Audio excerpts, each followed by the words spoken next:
जब मैंने शास्त्र पढ़ा और उसमें यह आया कि जब महाप्रलय होगी तो 12 सूर्यों का ताप इस पृथ्वी पे गिरेगा जी। और मैंने आंख खोल कर देखा तो एक ही सूर्य दिख रहा है, 11 और नहीं दिख रहे। मैंने उनसे तर्क किया कि 12 ही लिखा है, गलत लिखा है कि 12 सूर्यों का ताप पड़ेगा, एक ही सूर्य 12 कहाँ है? तो उन्होंने कहा बेटा ये सत्य लिखा है, जो वर्तमान में हमारा सूर्य का प्रकाश आ रहा है ये केवल 8% आ रहा है। 92% ओजोन पृथ्वी पर रुक जा रहा है, जो अल्ट्रावायलेट किरणें जिसको कहते हैं। ओके। यहाँ केवल 8 आ रहा है विटामिन डी को लेकर, रेडियम से युक्त होकर। जब ओजोन परत फट जाएगा, टूट जाएगा तो 12 8 96 डिग्री जब तापमान आएगा तो 12 सूर्यों का ताप पड़ेगा, ये पूरी पृथ्वी आग का गोला बन जाएगी। नागा का स्वरूप है जी, ये महादेव का स्वरूप है जी, एक बालक का स्वरूप है जी। बालक में क्या चीज नहीं होती है? निर्मल मन जन सो मोई पावा, मोए छल छिद्र कपट नहीं सुहावा। तो बच्चे के दिल के अंदर न काम है, न क्रोध है, न लोभ है, न मोह है, न मद है। और नंगा किस तेरी गोद में बैठ जाए, नंगा उसकी गोद में बैठ जाए। तो नागा का रूप एक बालक का स्वरूप होता है जिसके अंदर से विकार रहित हो जाए, उसका नाम नागा है, सन्यासी है, संन्यासमया, तीनों गुणों से रहित हो जाना। ये जो गांजा भांग है ये क्या करता है?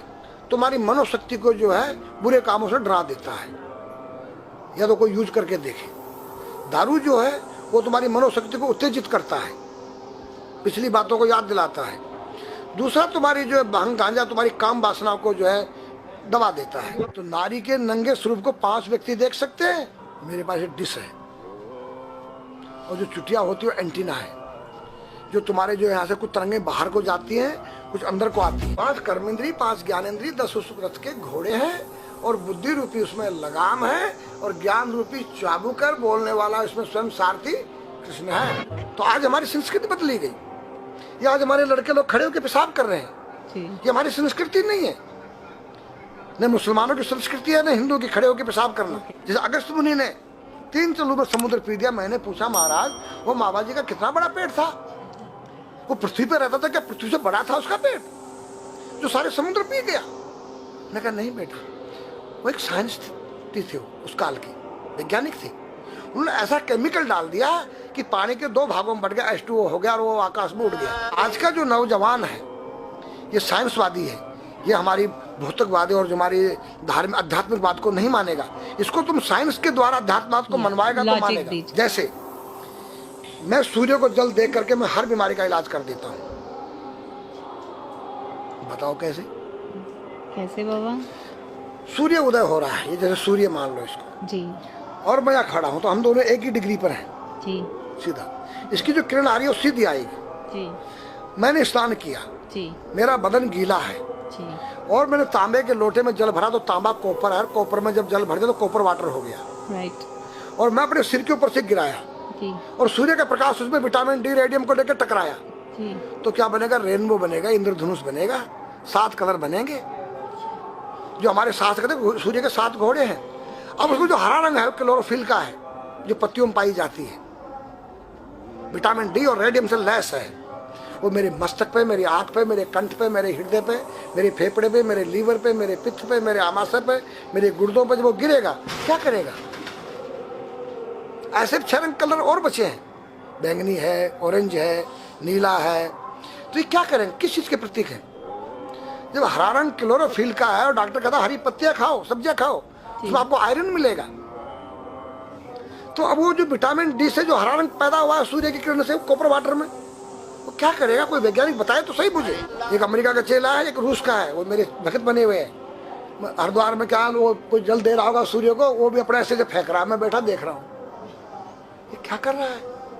मैंने उसको बुलाया तो मैंने यही फार्मूला उसको समझाया। वो मेरा शिष्य बन गया। ओ ये तो साइंस। मस्तिष्क पर तिलक क्यों लगाते हो इस जगह पर? पहले लगता है पीला, फिर लगता है लाल, फिर लगता है सफेद। 3 कलर क्यों लगते हैं? काला क्यों नहीं लगता? चौराहे पे 3 बत्तियां हैं, जी देखा होगा जी। लाल क्यों है? फॉर डेंजर, स्टॉप, खतरा है, या डेंजर, खड़े हो जाओ, खतरा है जी। पीला देखो, चलना नहीं है, हाँ, देखो, रेडी रहो, देखो। और सफेद, चल सफेद सफेद तो यहाँ है उसमें ना, हाँ चावल लगा रखे हैं ना मैंने हाँ सफेद, हाँ वहाँ हरा है। वहाँ हरा है, रेडी टू गो। गो, या हरा गो है। जी। नहीं सफेद, अगर युद्ध हो रहा है, गोलियां चल रही है, सफेद झंडा लहरा दिया जाए। पीस, शांति का प्रतीक है। चावल ठंडा होता है। और हमारी यहाँ पर सुषुम्ना नाम की नाड़ी है, जी। लाल कलर है कि तुम इस योग सहयोग में आके तुम बैठ सकते हो कि नहीं, ये माहौल तुम्हारे योग्य है या नहीं, या जुआ चल रहा है, या शराब पी जा रही है, क्या तुम बैठ सकती हो? देखो पीला कलर है, देखो, आना नहीं जाना नहीं, देखो, ओ खतरा है या ठीक नहीं है, चलो। और सफेद शांति, जी। क्या यहाँ शांति है, बैठ सकते हैं। तो ये हमारी जो है संस्कृति में एक वैज्ञानिक है। जब हम खाते हैं गैस बनती है, तो बिल्कुल। चावल जब पानी में भीगे बाद ठंडा हो जाता है, और हमारी सुषुम्ना नाड़ी पर जब लग गया है तो उस नाड़ी को ठंडा करने लग गया है। उस नाड़ी से कोई गर्म गैस को ऊपर चढ़ने नहीं देगा। और हमारे शरीर ब्रह्मांड में, हमारे सिर के अंदर कोई ऐसी वायु गैस जाकर तुम्हारे सिर को परेशान नहीं कर सकता है। तो मेरे पास जितने हमारे शास्त्र पुराण ग्रंथ हैं, ये साइंस है। मैं साइंस के द्वारा इन वैज्ञानिकों को समझा सकता हूँ और रगड़ा सकता हूँ। कहा जाता है कि नागा बाबा जो हैं वो कुंभ मेले के बाद विलुप्त हो जाते हैं, नहीं। ऐसा कुछ है क्या? ऐसा नहीं है। जैसे हम गंगोत्री धाम हिमालय में रहते हैं, जी वहाँ मुझे हिमालय पसंद आया। जी क्यों? कि तुम गर्मी से बचने के लिए तुम्हारे रूम में एसी लगी है, जी ठंडा पानी पीने के लिए तुम्हारे पास कृत्रिम जो है फ्रिज लगा है, जी हवा लेने के लिए तुम्हारे को पंखे या कूलर जो है कृत्रिम लगे हैं। लेकिन भोलेनाथ बाबा ने मेरे लिए नेचुरल एसी लगा रखी है, और नेचुरल फ्रिज लगाया है, नेचुरल पंखे लगे हैं। तो जब मैंने सब कुछ त्याग दिया, छाती में तो मैं कुछ लेके नहीं जा सकता हूँ, चाहे मेरे पास अरबों खरबों रुपया हो, जी। खाऊंगा मैं उतना ही जितनी मेरी पेट के अंदर भूख है। पढ़ना लिखना ये तो सहज चातुरी, काम धैन मन बस करना गगन चढ़ना मुश्किल।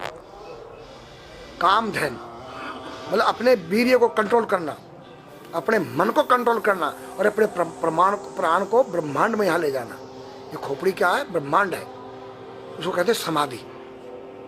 इस सारे शरीर के प्राणों इकट्ठा करके इस ब्रह्मांड में मस्तिष्क में ले जाके बैठ जाना, जिसको ब्रह्मरंध्र कहते हैं, उस गुफा के अंदर। ये 3 वस्तु मुश्किल है, बाकी सब आसान है। अपरिग्रह मतलब उतना रखो जितना तुम्हें आवश्यकता है, अधिक मत रखो।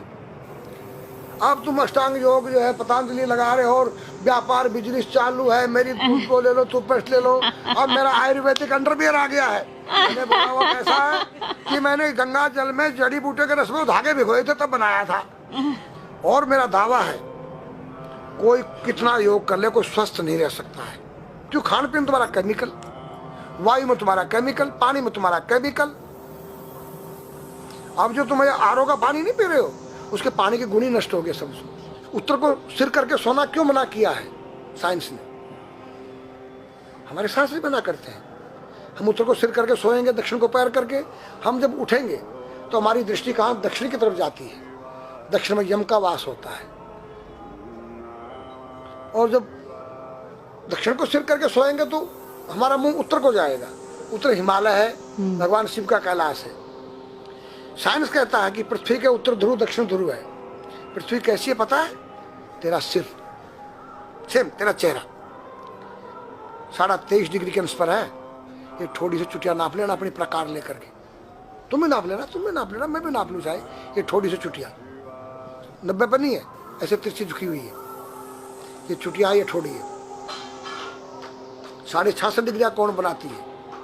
तो ये जो चुंबकीय मैग्नेट पावर है, उत्तर से नॉर्थ से साउथ तक, हम जब सिर उत्तर की तरफ करेंगे तो ये नॉर्थ है, वो नॉर्थ है। नॉर्थ को नॉर्थ धक्का मारेगा तो तुम्हारे दिमाग में और तुम्हारे हार्ट में डिस्प्रोजन होगा और बैलेंस बिगाड़ेगा। इसलिए साइंस में कहता है कि उत्तर की ओर सिर मत करो, और हमारे शास्त्र भी कहते हैं कि उधर मत करो, नीचे उधर दक्षिण की तरफ यम का वास है, उनकी तरफ दृष्टि पड़ती उठते ही। मतलब एक कहने का फर्क है, एक चीज एक ही है। आज हमारे पास योग की विद्या थी, वो गायब हो चुकी है। अब तो जो थोड़ा सा कोई एक चूहा था, वो दुकान में गया, उसको एक हल्दी कंकर मिल गया, बोला हम पंसारी हो गया है। हल्दी मिल जाने से पंसारी बन गया। जो पीटी स्कूल में कभी किया होगा आप लोगों ने, पढ़ा होगा स्कूल हाँ में, जी। उसी को योग कह रहे हैं। योग क्या है? भगवान कृष्ण के पास था, उज्जैन गए थे संदीपनी ऋषि के पास सीखने के लिए। एक ही समय में 16,808 रानियों के साथ बात कर रहे हैं, अलग अलग रूप में। योग से अनेक रूप बन सकते हैं। योग हनुमान जी के पास था। जब लंका में घुसे हैं तो मच्छर का रूप बनाया उन्होंने, मत्स्य के समान रूप धर कपि, मच्छर के समान। जब सीता के पास गए छोटे से बनकर तो पूछा क्या तेरे जैसे ये सब, कि हाँ। फिर तो श्रीलंका पे विजय पाना असंभव है।